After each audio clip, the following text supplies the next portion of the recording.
Pemirsa, iNews secara eksklusif mendapatkan data percakapan dan pesan singkat di HP Vina.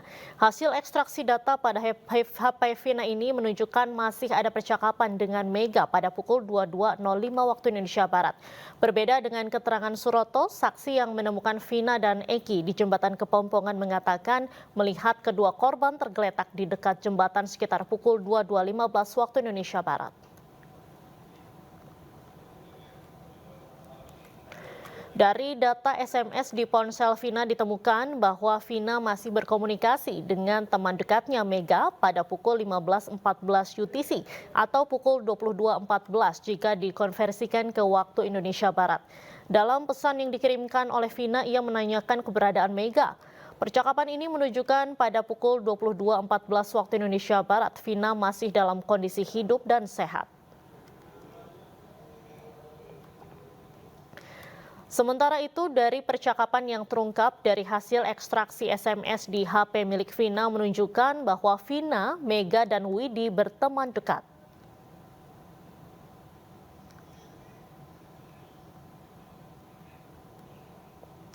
Tahun yang lalu. Kebetulan ada Pak Suroto di sini, Bu Elsa. Saya tanya dulu, Pak Suroto pakai mikrofon boleh ya? Pukul berapa Pak Suroto ketemu Vina? 22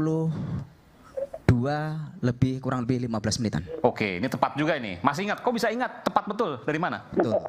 Karena jam 9 itu saya patroli di wilayah kami, BOPER itu Ya. masih keadaan aman. Bapak sebagai apa sih patroli?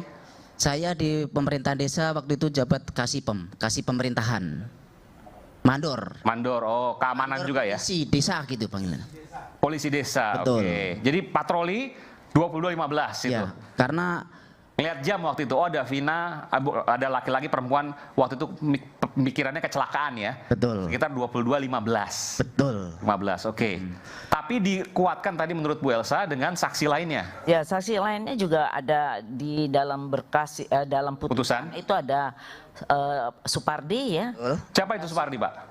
Polisi, anggota Polsek Talun. Oh, Polsek Talun, oke. Terus? Supardi, Suja, dan Muhyiddin. Dan itu keterangannya sama, bersesuaian, dan juga langsung kan di BAP. Sehingga kalau sekarang 8 tahun kemudian kan tinggal baca aja masih ada. Tapi kalau ini kan tidak ada spesifiknya dan tidak ada kaitannya. Kalau ini pernah di BAP, pernah di persidangan, ya tentunya saat itu diperiksa kan tidak akan meleset waktunya. Saya nggak mengatakan orang itu bohong atau tidak, tetapi tiba-tiba dia ingat-ingat itu agak sulit ya. Agak aneh menurut Bu Elsa. Bukan aneh lagi, bagaimana dia tiba-tiba dia muncul dan tidak pernah di BAP. Apakah ada dia punya diary-nya dia? Oke, saya tanya ke Pak Mukhtar. Pernah di BAP nggak? Siapa? Widi dan Mega. Baik, kedua orang klien kami ini memang belum pernah di BAP. Kenapa demikian? Karena memang mereka belum pernah disentuh oleh pihak manapun untuk memberikan kesaksian. Itu yang pertama. Oke. Kemudian yang kedua, ini baru pertama kali di pengadilan ini memberikan kesaksian ya. Pada saat kejadian pun tidak memberikan. Kenapa seperti itu waktu itu? Nah, karena yang saya bilang tadi, kedua orang klien kami itu belum pernah disentuh. Padahal memang ada pernyataan katanya Vina di beberapa media yang menyatakan bahwa Vina itu punya teman 2 orang. Iya. Satu turut, satu gemuk. Yang gemuk sering antar Vina sampai pintu rumah. Mega dan Widi maksud Anda? Ya betul. Yang kurus itu sering juga di pinggir jalan. Nah ini orangnya. Yang kurus ini Widi, yang gemuk itu Mega. Kan itu. Nah, cuman kenapa mereka baru memberikan kesaksian sekarang? Ya itu tadi yang saya bilang. Mereka belum tahu itu. Oleh siapapun untuk dimintai keterangan. Begitu. Ya. Ini dua-duanya teman dekat Vina ya? Betul, teman Vina. Bahkan justru menurut pengakuan mereka, Vina itu lebih akrab kepada mereka. Saya boleh tanya nggak ke Mega Widi? Oke. Pernah nggak didatangi polisi dimintai keterangan misalnya terkait kasus Vina, Mega dan Widi? Mungkin bisa jawab? Tidak pernah sama sekali? Tidak. Mega? Tidak. Tidak pernah. Ditelepon pun tidak pernah pasca kejadian itu? Tidak. Kenapa demikian? Kenapa bisa belum datang ke situ? Kenapa sekarang kok tiba-tiba mau keluar kemudian menyampaikan ini, Mega dan Widi? Masing-masing boleh menjawab, silakan. Apa alasannya? Alasannya ya, alasannya ada yang dibebaskan mereka sih. Gimana? Mohon maaf. Jadi gini, Bang Aiman baru waktu pemberhentian bro. Iya. Enggak, biar Mega dan Widi yang jawab, Bung Muhtar. Kenapa baru sekarang mau keluar? Nggak apa-apa, nggak apa-apa, nggak apa-apa, nggak apa-apa.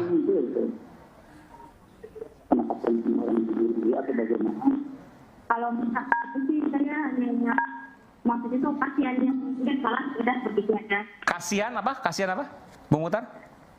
Kasihan sama yang tidak bersalah.